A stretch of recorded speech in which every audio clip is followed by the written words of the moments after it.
pumapalaw po kayo sa aking channel. At sa mga baguhan po na nagpunta sa aking channel today, pa-subscribe na lang po at pa-like and pa-comment na rin po kung ano pa masasabi nyo sa aking video today. So, as you can hear, maririnig nyo po sa background ay Christmas songs. Yeah. Those are OPM songs na makikita nyo rin sa channel na ito na pwede nyo pong pakinggan. So, kung okay lang sa inyo, may background music pa tayo today na original Filipino music at magugustuhan nyo. Hopefully, magustuhan nyo po. So, today, meron po akong isi-share sa inyo na tip na pwede nyo pong gamitin. At ito po ay talagang na-prove ko na for years ginagawa ko po ito. Balik po ako ha! See you in a minute!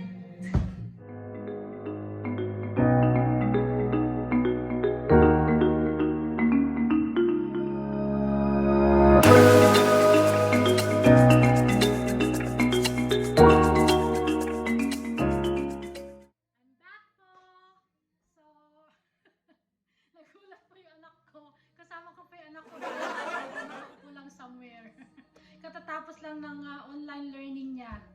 So, break ka ba, anak? Yeah. No, hindi daw. Anyway, nandito po ako ulit. Kung nagbabalik, as I promised, meron po ako isi-share na tip na ako po ay isa pong nanay na may 4 na anak. So, busy lagi sa kitchen. Ngayon, malinis ang kitchen ko. Yeah, malinis po siya ngayon. So, ngayon, ang topic ko po at may isi-share kong tip ay about sa pagluluto ng kanin. So, yeah, Filipinos love to cook rice. Yay! Rice is nice! Dito pa. Ito na po po nun. So, ang isi-share ko po ngayon ay about sa rice. Tayo po ay mahilig magluto ng rice sa rice cooker, hindi po ba? Rice cooker. Uy, hindi nagalaw ang aking rice. Bakit kaya? Walang kumain kagabi? Well, hindi. Kasi meron po kasi nagbigay ng pansit bihon. Thank you po sa aking mabait na kapitbahay, si Tita Mean. Birthday po kasi ng anak niya yesterday. So, happy birthday! Nagpaabot po ng pansit bihon na super sarap talaga. And para masabi ko pa sa inyo din na kami po ay maraming Filipino neighbors and friends. So, pag gano'n na nagluto-luto kami, abot dito, abot doon, di ba ang saya? So, gano'n na po.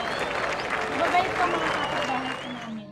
Kaya po ako nag-video po today ay para po masabi na pag kayo po ay nagluto sa rice cooker, alam nyo po ba na kahit hindi nyo po hugasan ang rice cooker, itong insert pala, hindi ang rice cooker, ang insert po, ay okay lang? Alam niyo po ba yon na kaya po tayo napapanisan, especially pag summer, ay dahil po sa paghugas natin ng insert with the dish soap, yung dishwashing liquid. Yeah, it sounds yucky and ew, pero believe me, hindi po siya mapapanis yung kanin nyo, especially po pag summer.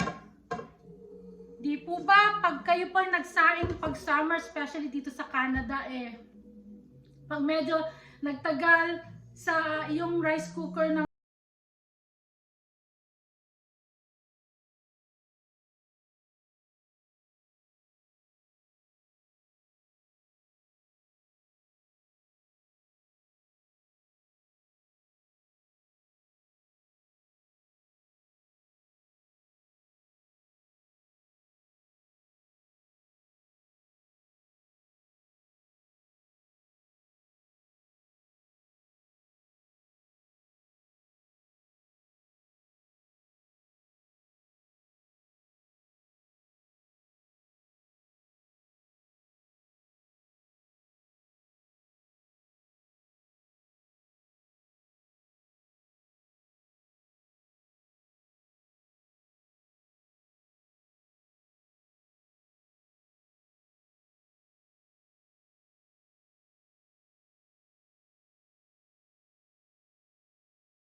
especially pag summer. Talagang hindi nasisira. So, yan po ang aking isi-share po ngayon. Na okay lang na wag hugasan at sabunan ang insert for rice cooker para iwas po sa panis. And yun nga, magsasayang po tayo ngayon. Makinuod na rin po tayo at makipagtsikahan. At habang ako nagsasaing, magkukwento na rin. Sandali, meron pa akong bonus today. Napapansin niyo po yung eggs ko nasa counter? Yeah, ang daming eggs na nasa counter lang. Isa rin pong tip na may share ko po. Kunwari, yung fridge niyo ay talagang punong-puno na. At talaga naman ang eggs, lalo pag bumili ka ng Costco, ang dami, 30 eggs kada isang ganun. Kami talagang, lagi kaming may eggs. Kasi bili ng asawa ko, di bale lang di makapamalengke, basta may itlog. Kasi mabilis daw yan lutuin ng itlog. Pag yun, alam mo yun, pag medyo gutom ka, luto ka lang, kahit ka lang ng egg. Meron ka ng ulam. Lagyan mo na lang ng kamatis, sibuyas, at saka konting bagoong. Salt, di po ba? Yeah. Anyways, balik po tayo. Napansin ko po may itlog sa counter ko. Okay lang din po yan. Pag ganun po na madami po kayong laman sa fridge, huwag nyo na pong ipagsiksikan sa loob. Do you know that eggs can stay on the counter po for 2 to 3 weeks? Yes, especially pag yung room temperature nyo po below 30 degrees. Pero for a longer shelf life po ng eggs, pag meron na kayong space po sa loob ng fridge, then that's the time you can put your your eggs there inside the fridge for a longer shelf life. So, pag wala po kayong space, it's okay to put out the eggs po.